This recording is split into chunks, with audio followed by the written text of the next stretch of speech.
Our first interview today is Senator Tim Scott. This interview was actually from Friday, January 31st, 2014.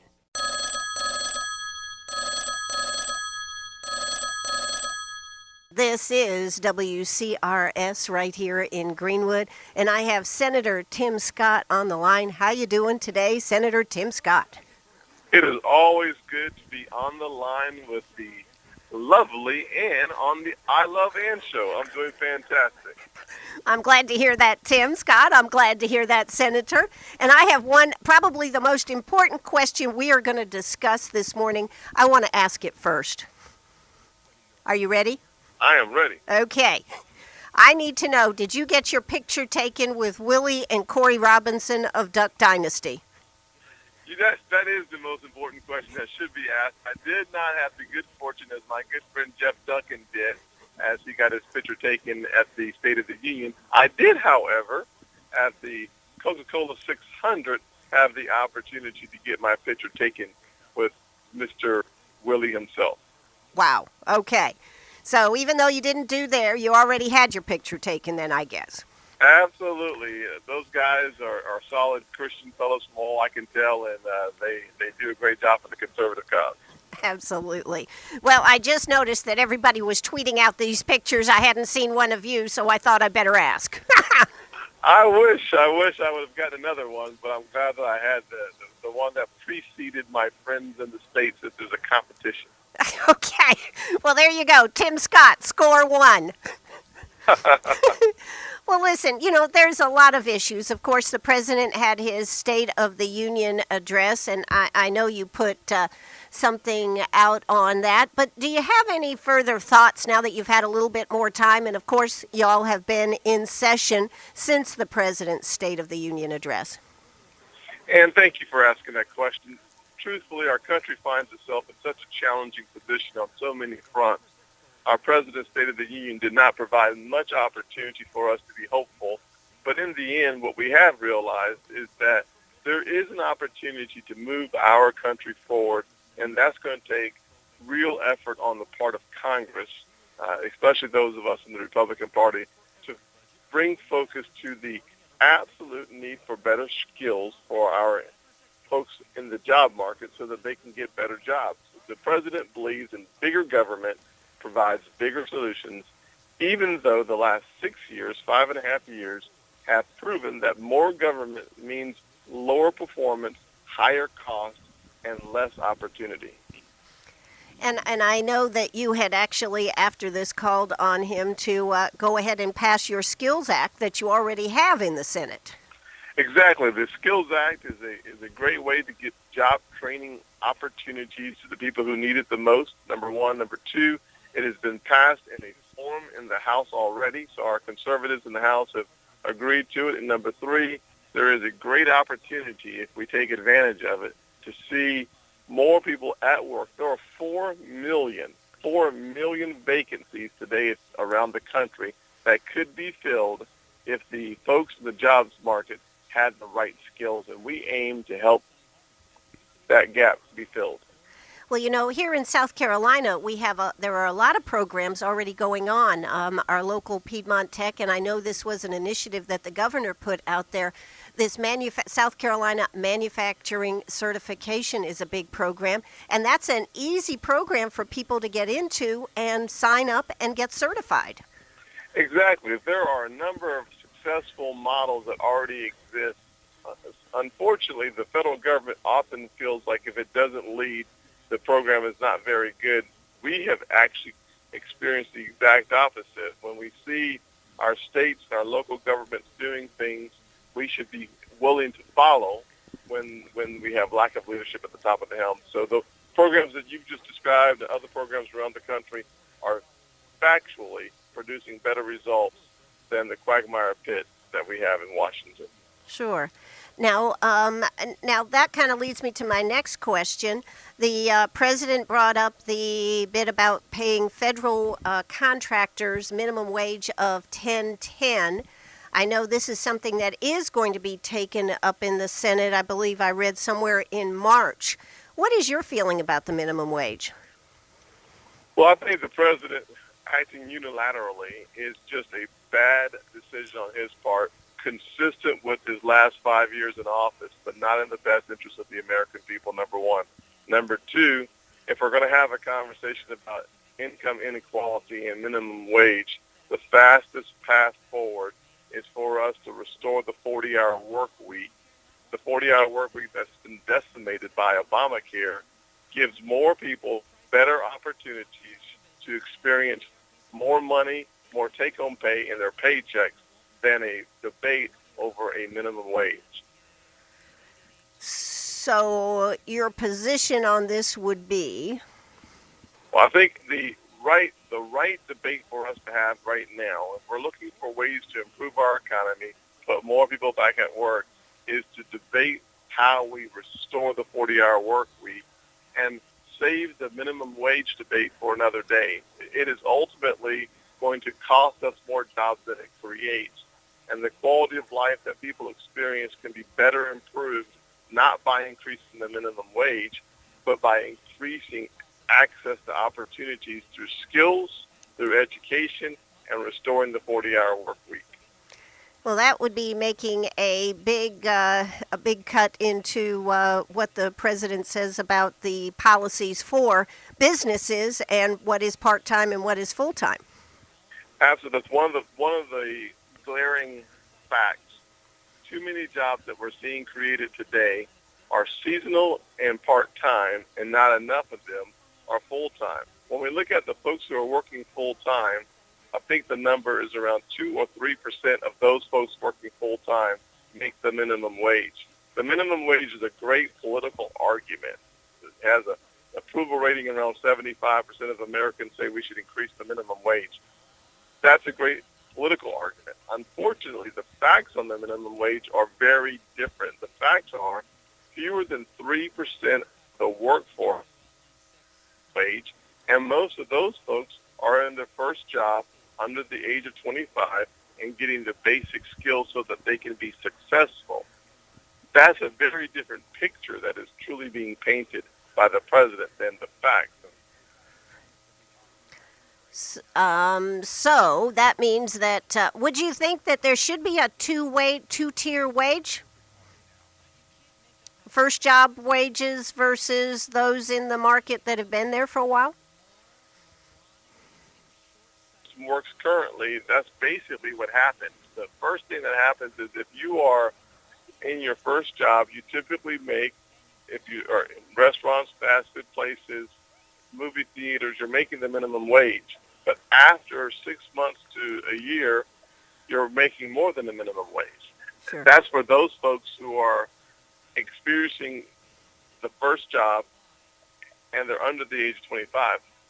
The truth of where we are from a job and an economy standpoint is that virtually no one working full-time makes the minimum wage.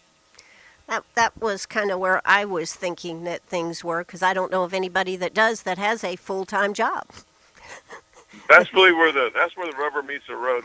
We should have a conversation about moving the middle class forward. We should have a conversation about getting people the right skills so that they can make the best wage possible. We should have a conversation about the failure of our education system to produce the type of product that is employable at a significantly higher wage. If we were to have those conversations, we would then have eliminated the need to have the conversation on the minimum wage. Absolutely. Now, I know next week, I know you want to talk about Choice Act, and we're going to talk about that in just a second. But I wanted to ask you about the unemployment extension, because that's supposed to come up for a vote in the Senate, I believe, next week.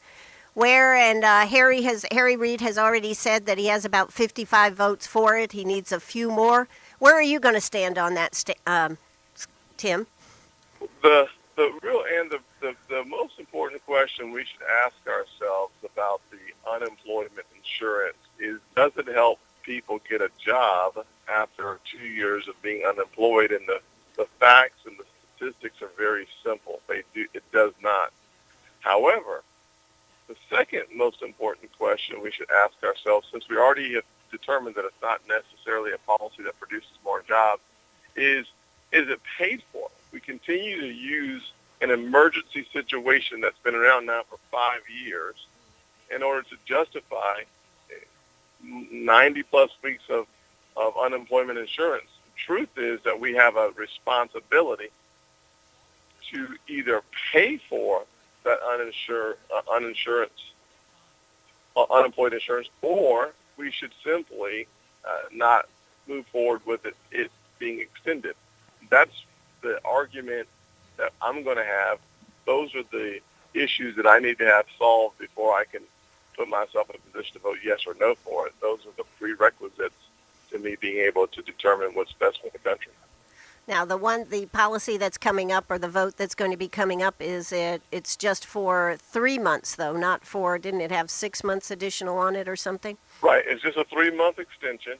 But once again, what our Democratic colleagues want is 3 months not paid for, just more unemployed insurance for a short period of time, which doesn't solve the problem, doesn't pay for it, and doesn't deal with the fact that we need to solve the problem by providing more skills and better education. Absolutely. So what do you think on your Skills Act? What do you think? Is it going to come back up? Is it going to come up in the Senate? Is it something that's going to go through? Is Harry Reid going to bring it up? I am hopeful that Harry Reid will see the benefits of doing the right thing for the American people by giving an up or down vote on the Skills Act. That this is an opportunity for us to see more folks go back to work and make more money because they earn it. One of the beauties of work is work brings with it dignity, and I want people to experience their highest potential, but we want people to earn that when possible. And if you're unable to work, that's one thing, but if you're unwilling to work, that's a whole different conversation.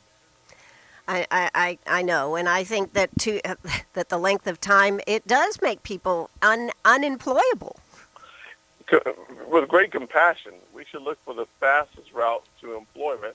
And unfortunately, the president and our friends on the left have dismantled the welfare to work programs that President Clinton and a Republican-controlled Congress put in place 17, 18 years ago. If we were to restore the notion of welfare to work, I think we'd have more people back at work. We have the lowest participation rate in our job force, in our workforce, than we've had since the 60s. Wow. That's unbelievable.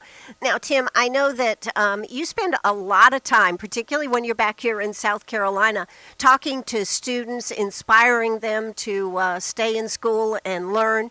And you've also come up with the Choice Act, which I'm very interested in because it's a path that suits children with disabilities and those living on military bases. Why did you make that choice for the Choice Act?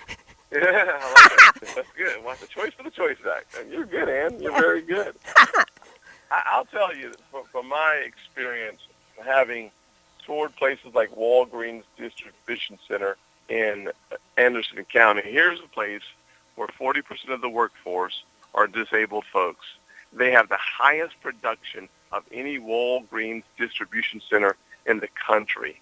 What I've learned by talking to my friends who have special needs and kids who have special needs is that they have amazing potential if they get the right atmosphere and culture for their education. There's a wonderful story about a young lady named Rachel Lewis who has Down syndrome.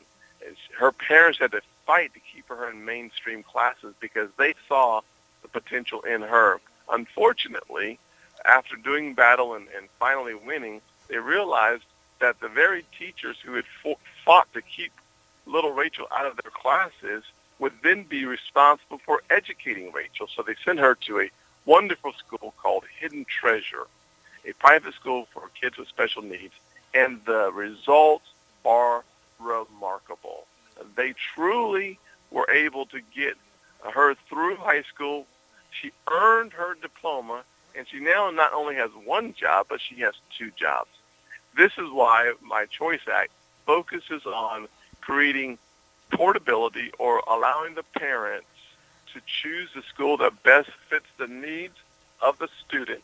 And by doing so, the dollars are then going to go to the best school that fits the needs of the student. And that is a major part of the Choice Act, because we believe that creating open opportunities for individuals and communities happens through education. And we're going to continue to focus on that. And then for those students who live on military bases where their parents are putting their lives on the line, we believe that they should too have the choice in their education. Their parents should be able to choose the best school for them, especially when the best school is not close to the base. And so school choice, giving opportunities for those kids to go to a better school if they can't find a good one by the base, I think gives great peace of mind to the parents and a better opportunity for the students. Now, this Choice Act is for these two groups. Is that specifically what you're targeting there, Tim? There are three groups, and the third group is the D.C. Opportunity Scholarship, which is another program that for kids trapped in failing schools in the D.C. market, they too would have an opportunity to take their tax dollars to a school that best fits their needs. And by doing so, we've seen that over 5,000 students have gone through the Opportunity Scholarship in D.C. 97% of those kids are graduating from high school. And when you're not in a Opportunity Scholarship school, only 56% of the students graduate. I'm also a co-sponsor with Senator Lamar Alexander on a larger, broader bill that provides more choice in education to a host of students living in low-income households, Title I schools that are failing, and or who have special needs as well.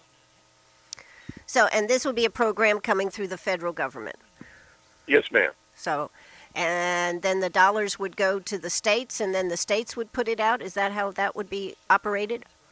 Basically, the states would have to be willing to participate. There are no mandatory decisions made by the federal government through my bill that requires states to do something. From my perspective, it's really important for us to remember the Constitution really provides states' rights, and as a supporter of states' rights, I think it's very important for us to give greater flexibility to the states and not dictate to the states what they have to do. Sure.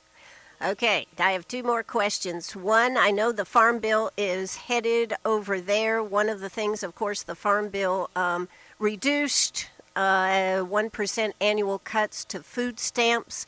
Do you have any idea what you're going to be doing on the Farm Bill? The Farm Bill has just passed the House. It's heading to the Senate. We have not had an opportunity to see it. I am skeptical on 1,000-page bills just instantly. This is another one, I think it's 957 pages or 1,000 pages. Now there's a 1% cut to the food stamps, I hear, which means there's about an $8 billion increase over the next 10 years. Only the federal government has cuts that increases spending, by the way. It's a remarkable thing.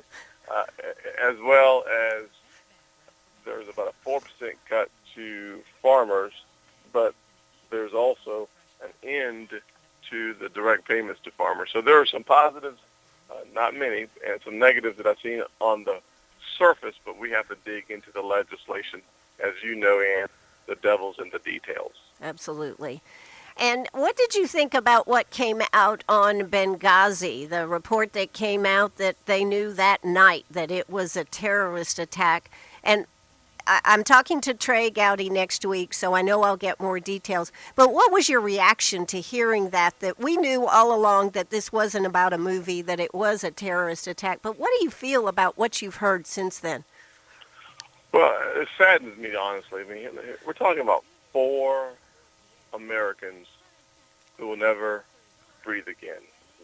This is far more than a political issue. This is an issue of life.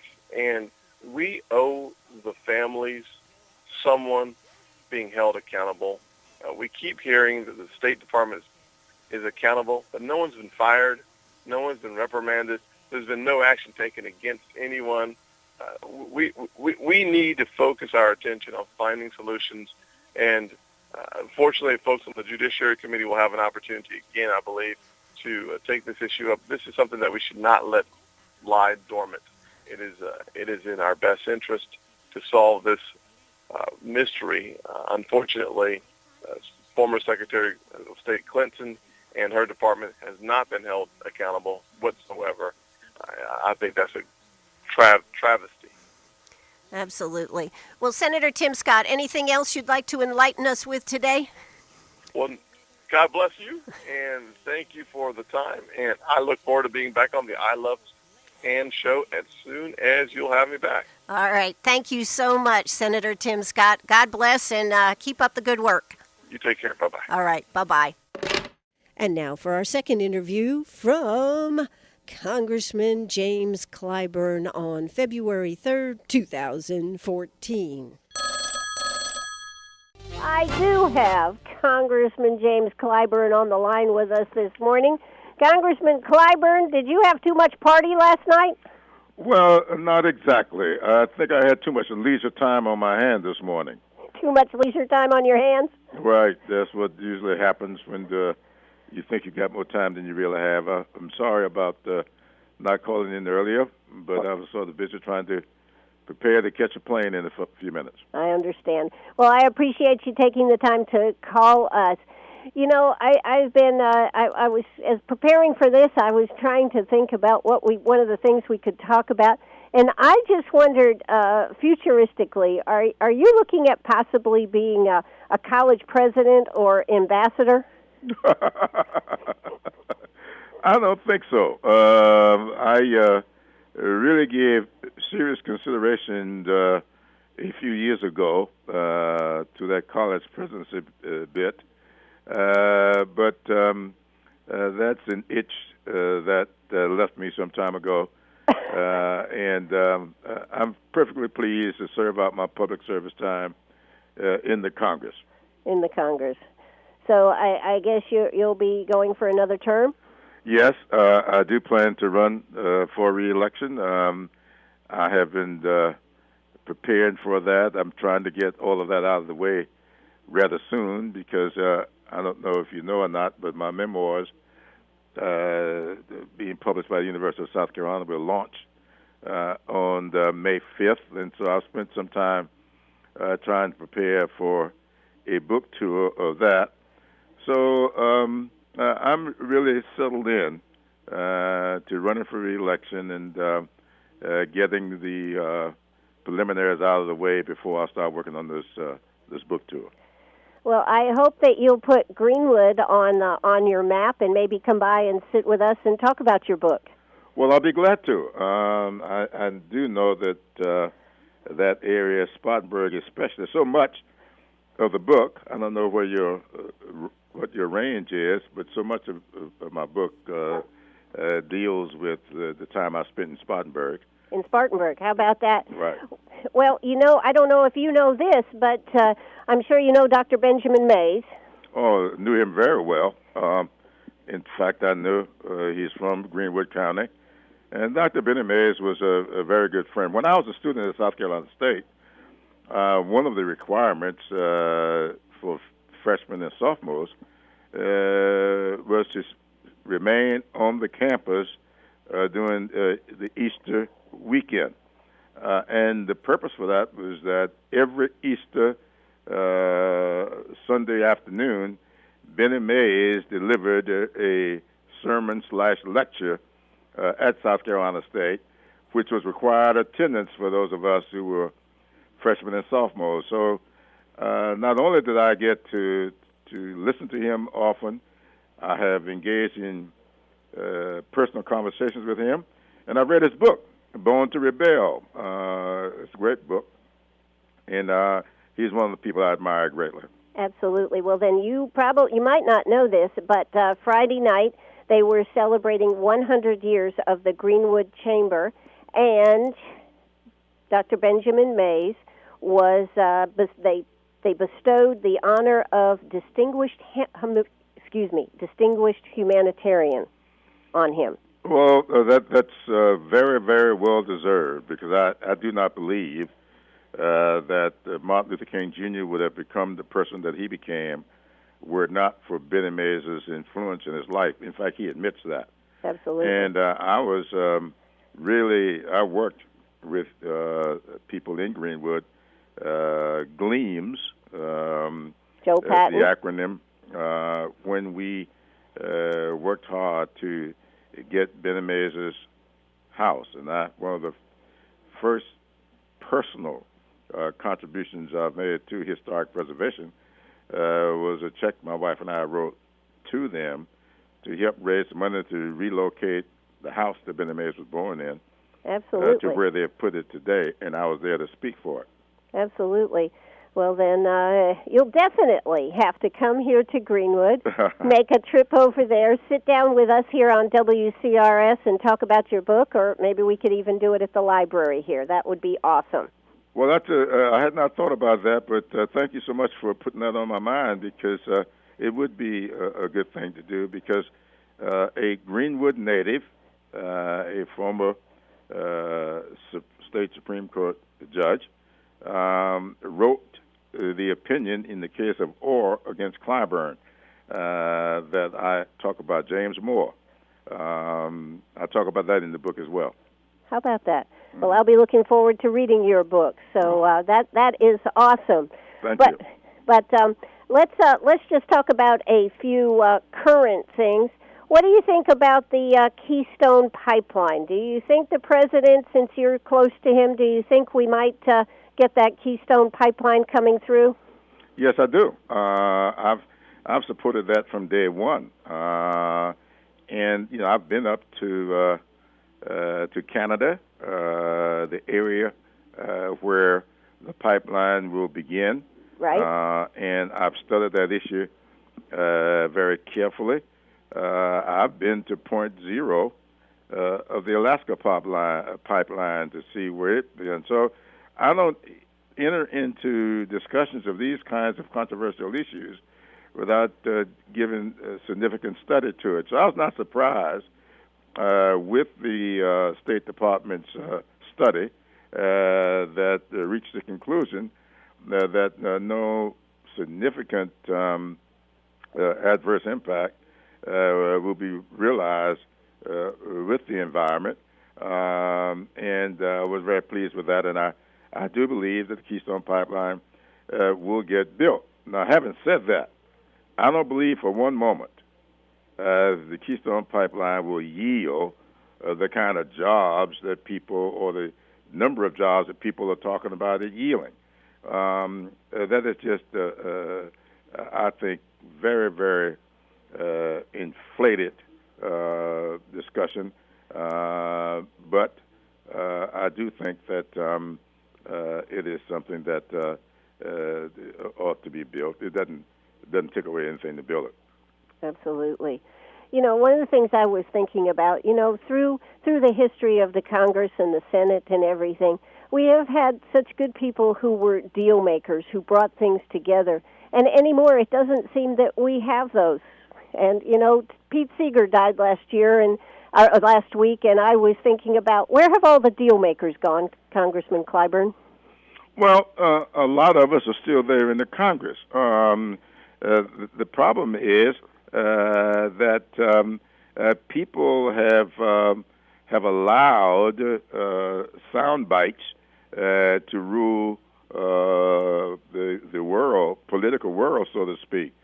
For instance, it is ridiculous to feel that there's something wrong with people sitting down around a table making the case as to why a certain effort, like the Keystone Pipeline, for instance, will be good for communities, as I have done with the South Carolina Ports Authority. We got a port down in Georgetown that is sitting there almost idle. We got farmers growing soybeans, sending them out of the country through the Wilmington, North Carolina port, because we have a critical silting problem in Georgetown.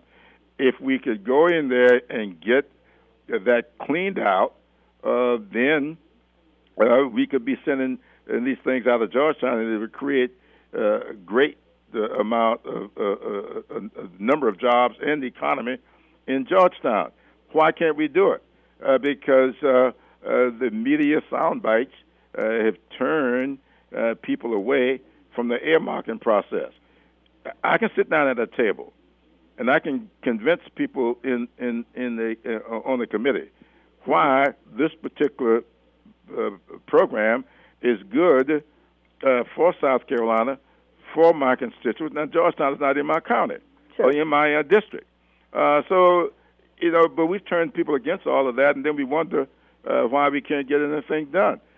Every time you get an earmark, somebody goes, well, let's see, why did they get that earmark? Did anybody contribute to his campaign? And they find somebody that may have written a $100 check, and that becomes a headline. This is just crazy stuff. They're still there. People just don't do it anymore because a lot of people don't think it's worth the effort. Well, that's a shame because, truthfully, I didn't realize that Georgetown. Now, I did understand that Charleston has moved way up the list as far as getting that dredged and operational. Well, let me say that we did not outlaw earmarks. We outlawed congressional earmarks, and the reason that Charleston moved up on the list. And I'm going to say this, and it sounds a little bit selfish, but it's a fact. It happened at a lunch in the president's private dining room right off of the Oval Office when I said to him and Vice President Biden that I really had to have their help on the Charleston port, that this was important to Boeing, it was important to BMW. It was important to the people of South Carolina. It was important to me and my efforts. And the president looked over at Joe Biden and said, well, if Jim feels that strongly about this, Joe, let's see what we can do to get this done. Now, that is what actually happened. And the president came forward, and he provided the earmark for the South Carolina, the Charleston port that's in that. Now, all this stuff, people running around talking about what they did to do this, that, and the other. The fact of the matter is, that's how we got the president to support that port, and I'm very proud of that. But my book sets the record straight on that and a lot of other things as well.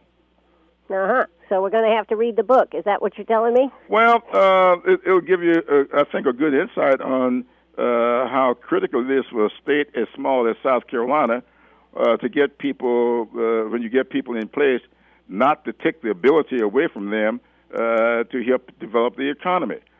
South Carolina has 7 congresspeople, and California has 52.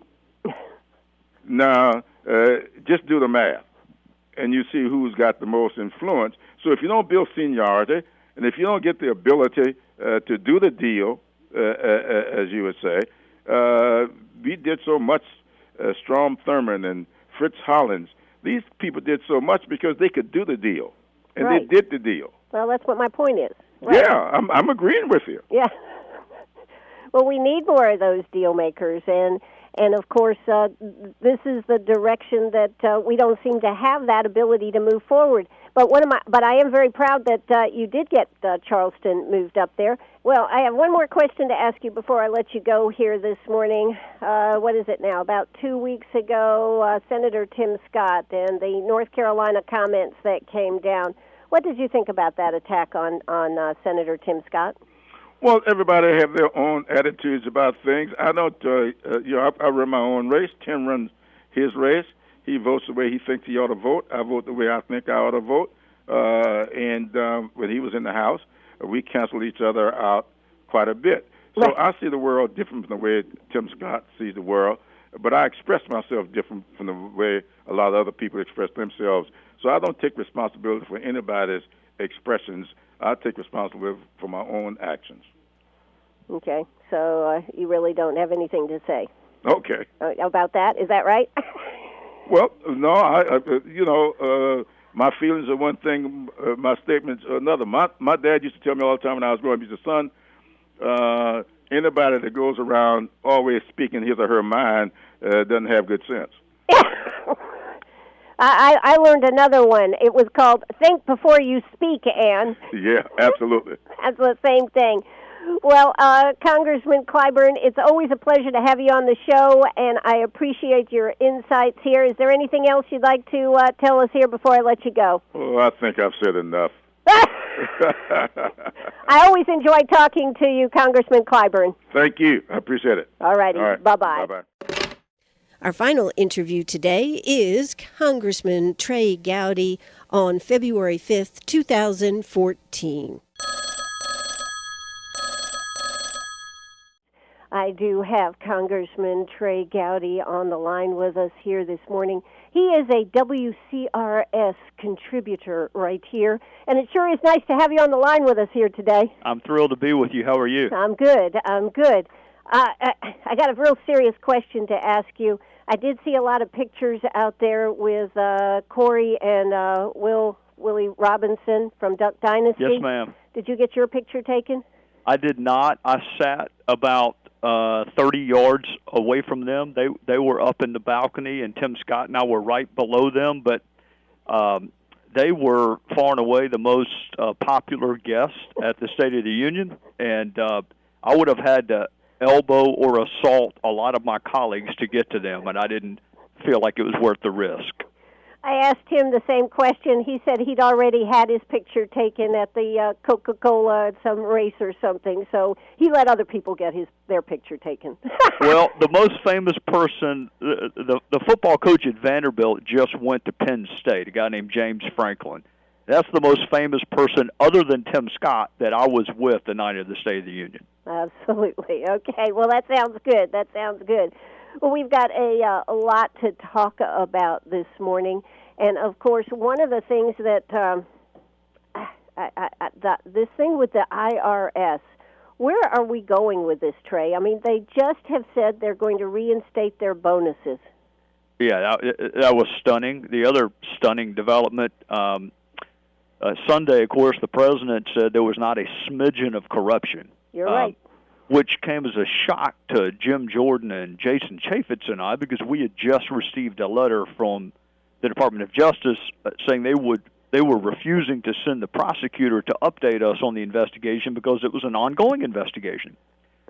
So yesterday again, we had James Cole, who's the number 2 guy at the Department of Justice, before a committee yesterday, and I just, and I didn't raise my voice, I didn't yell and scream, I just said, look, you're a prosecutor. I used to be one.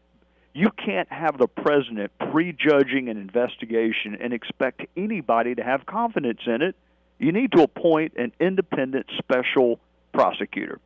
And that's what they need to do. You're speechless.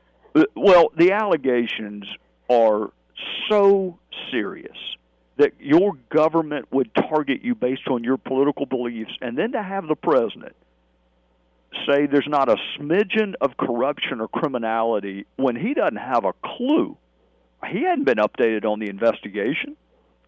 So, it's important. It goes to the fabric of who we are, and, put politics aside. That's one reason I like law enforcement and prosecutors. They're not overtly political people. This is a law enforcement issue, and for the president to say what he did Sunday night was just stunning, and then to give bonuses to boost the morale of your employees when you're the most unpopular entity of government is stunning, and all the more reason we need to do a really good job as we lead into the November elections of giving people a pretty stark contrast in terms of what their options are. Well, who does the Inspector General actually report to? The Inspector General? Mm-hmm. Well, ostensibly they're independent. They are presidentially appointed and they're independent, but the Inspector General does not have access to a grand jury and cannot bring criminal charges. That has to be done by a prosecutor, which involves the Department of Justice. Well, the Department of Justice, for myriad reasons, I don't think that they are, well, let me say this. I don't think people are going to have confidence in the outcome of their investigation given what the president said on Sunday. So I want an independent prosecutor with access to the grand jury who does not report to Eric Holder, and then he or she can report back to us and say, this is what I found. I am much more likely to have confidence in that than I am a career prosecutor who works for Eric Holder when the president has already prejudged the outcome of the case. Do you think you'll get that? Well, I can say this, Ann. If we don't get it in this case, they ought to do away with the statute. They ought to just do away with the independent counsel special prosecutor statute, because the statute says it's appropriate in extraordinary cases where it furthers the public interest. Well, targeting people based on their political beliefs is pretty extraordinary. And if you look at the polls, about 70% of our fellow citizens want an independent special prosecutor. So it meets both of the criterion. And if they say no in this case, we ought to just do away with the statute. Yes, I think we should, Trey, but what was the response that you got yesterday? Is there any movement in that direction, or is it just going to be something that's going to be drug around, and maybe by the time we get through the November elections that this will come back up around? Well, I think the November elections are really, really important because, the House can provide oversight, but we're one half of the show, and I can't think of a single hearing in the Senate on the IRS scandal. I can't think of a single hearing in the Senate really that accomplished much on any of the scandals. So, I mean, imagine a world where you've got, I'll pick Tom Cotton, who's a congressman who's running for the Senate, a very bright lawyer from Arkansas. Imagine having him in the Senate chairing a committee that's every bit as interested in getting to the bottom of the IRS or Benghazi or the NSA as Darrell Issa is. I mean, right now, you've got half pursuing the investigation, and then in the Senate, they could care less. So it's important. I mean, if you want oversight of your government, you either need to put senators in the Senate that are interested in it, or if the ones you have aren't interested in it on the Democrat side, you may need to change the complexion of it.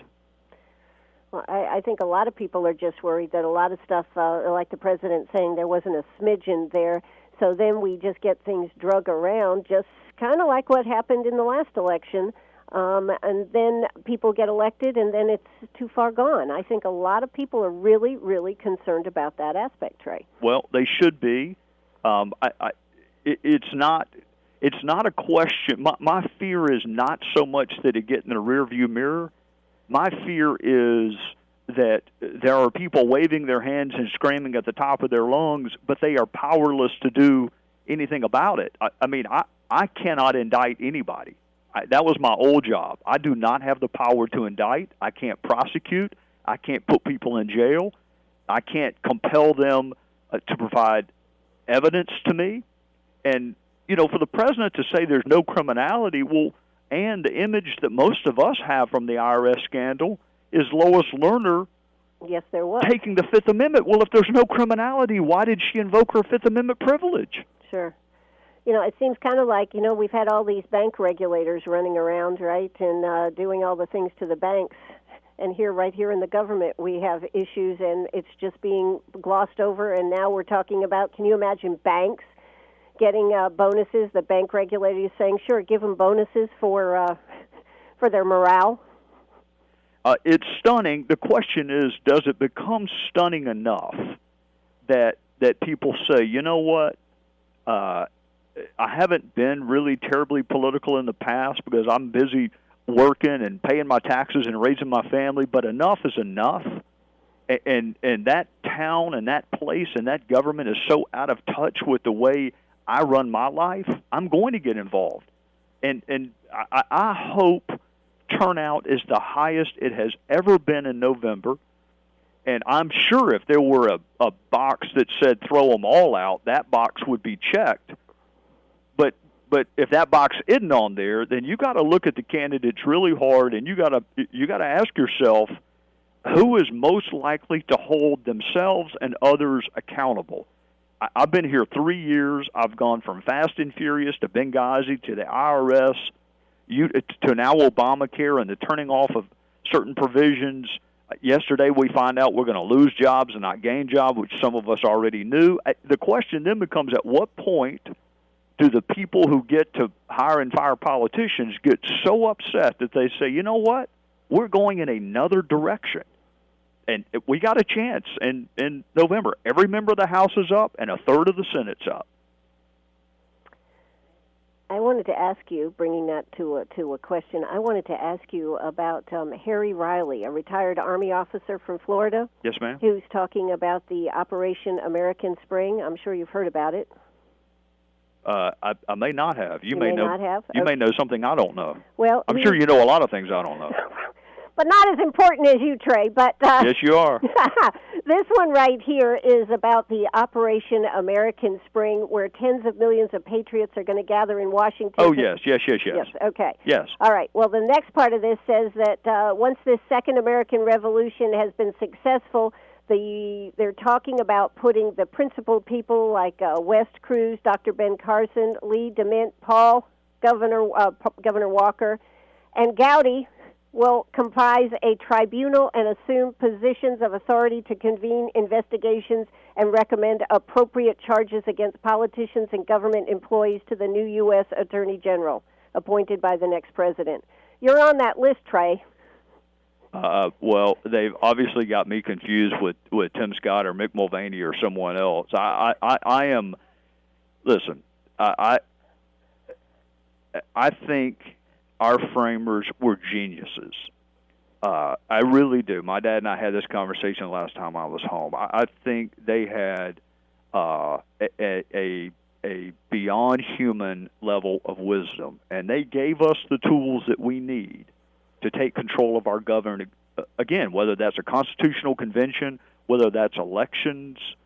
I mean, every 2 years you can change the complexion of the House. And because when I go back, and I welcome anybody to come to Washington, and I welcome anybody to say whatever they want, which is protected by the First Amendment.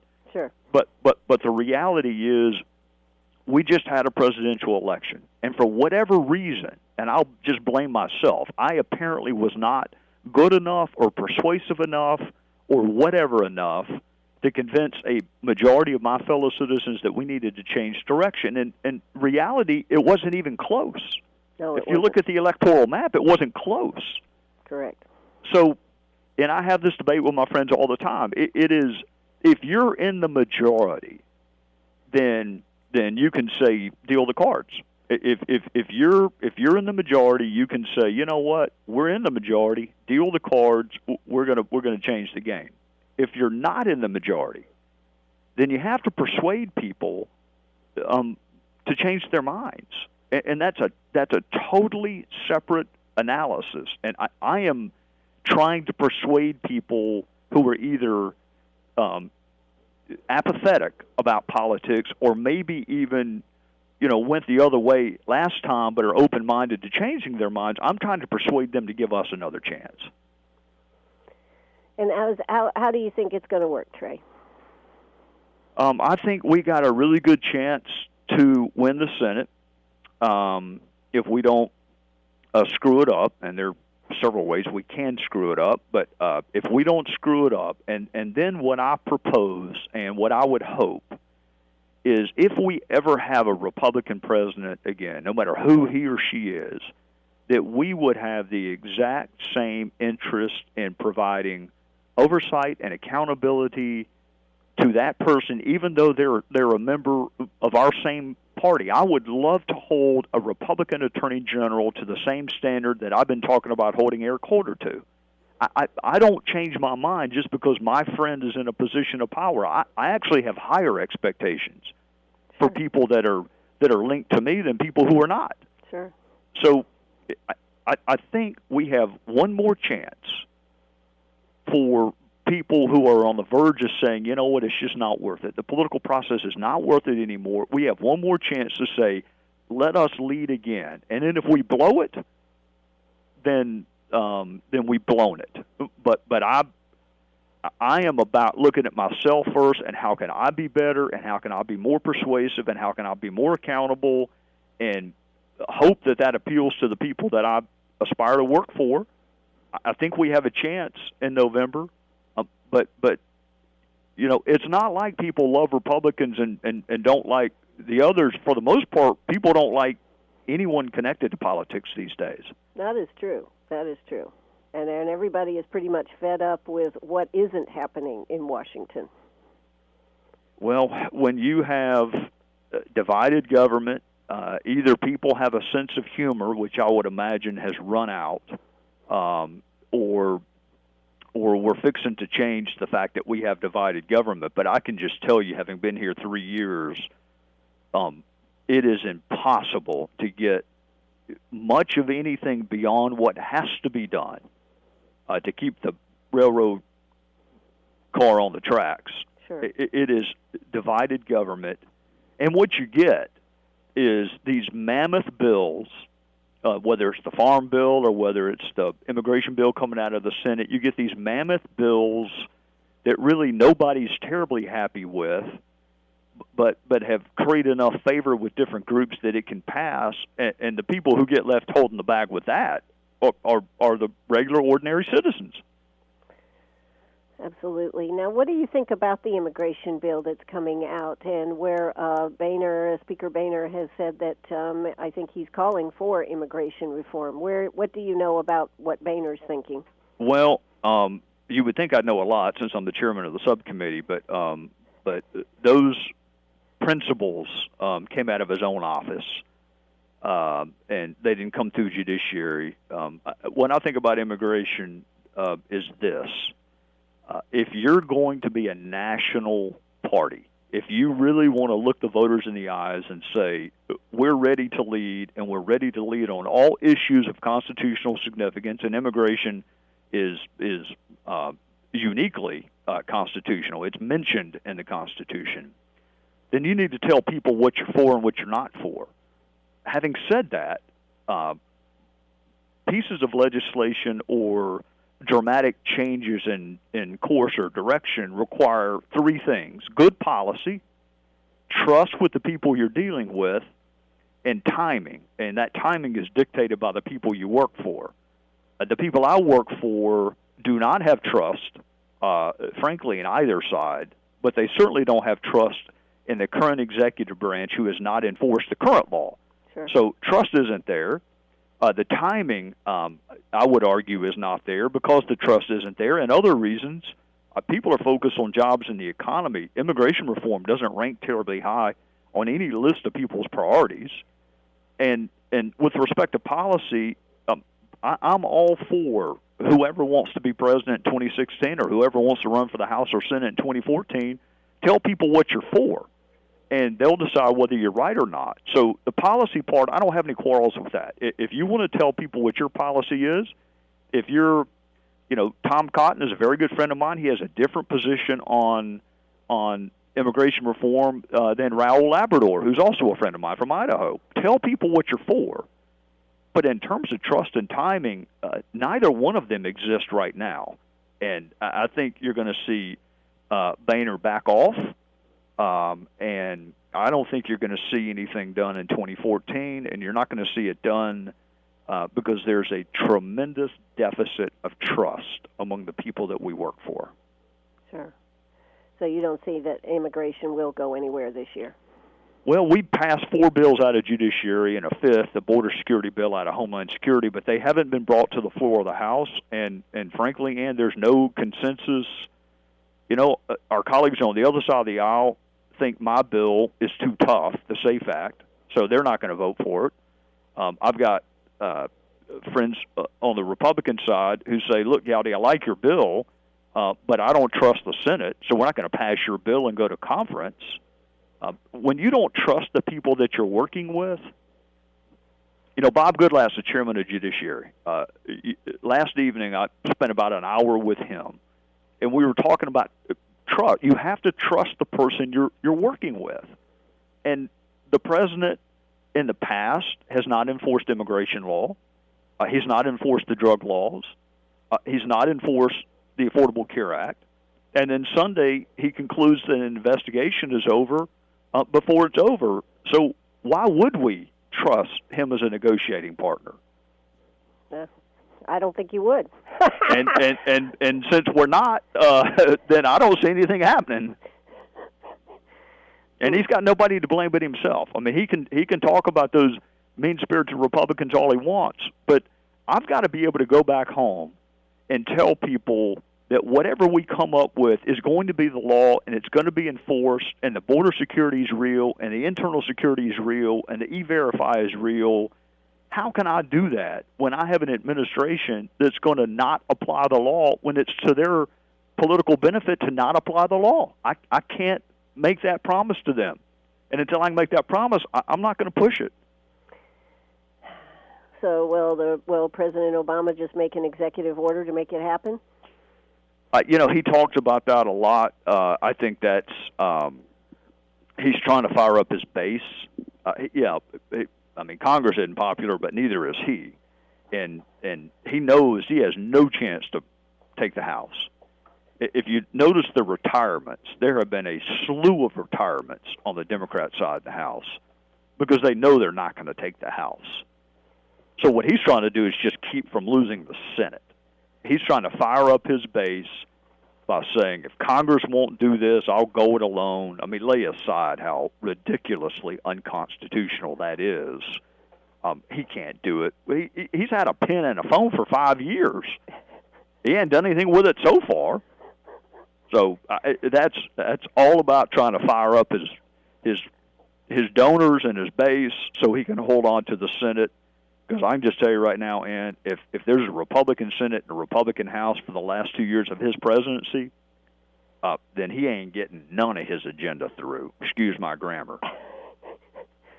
Well, will anything happen though? Even if we turn it over to Republicans, can anything happen then? It can if we, I'm all for contrast. I'm all for telling people before they vote for you, this is what I'm going to do.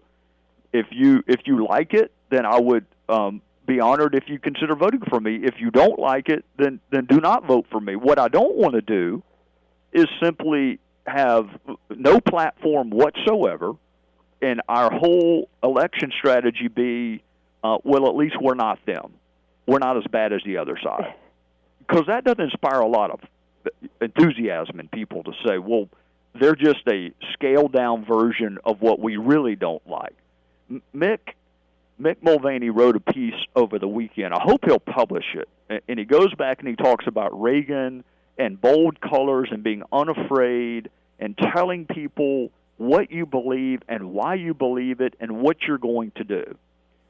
I like the boldness of that. I do not want to run for office simply saying, well, I'm not quite as bad as the other guy. No. And that is the thing about you, Trey Gowdy. I always enjoy talking to you because you always, I think we could call this straight talk because we get the straight answers from you, Congressman Trey Gowdy. I don't know any other way to do it, Ann. Well, we really, really, really appreciate you here on WCRS. Real quick, that CBO release that came out about losing jobs and everything, what do you have to say about that? Well, you were told that you could keep your health insurance, and that turned out to be a lie, and you were told you could keep your doctor, and that turned out to be a lie, and you were told your premiums were going down, and that turned out to be a lie, and you were told that actually jobs would increase, and that now has turned out to be a lie. It makes you wonder how many lies you will need to be told before you conclude that you made a mistake by passing the Affordable Care Act. I suspect the voters have already concluded that, but some of my colleagues are still saying it was the proudest moment of their service in government when they voted for it. So there's a tremendous disconnect between the people who listen to your radio show and some of the people who work in this town. And I hope the message will be sent pretty clearly in November that losing your doctor, your health insurance, and having your premiums go up and having your hours cut isn't what they wanted. Absolutely. Well, God bless you, and thanks so much for coming on this morning, Congressman Trey Gowdy. Thank you. All righty. Bye-bye. Bye-bye. I hope you enjoyed the show today, all the interviews we put together, so you could hear what our senators and congresspeople are talking about. Thanks so much for listening. This is WCRS, right here in Greenwood, South Carolina.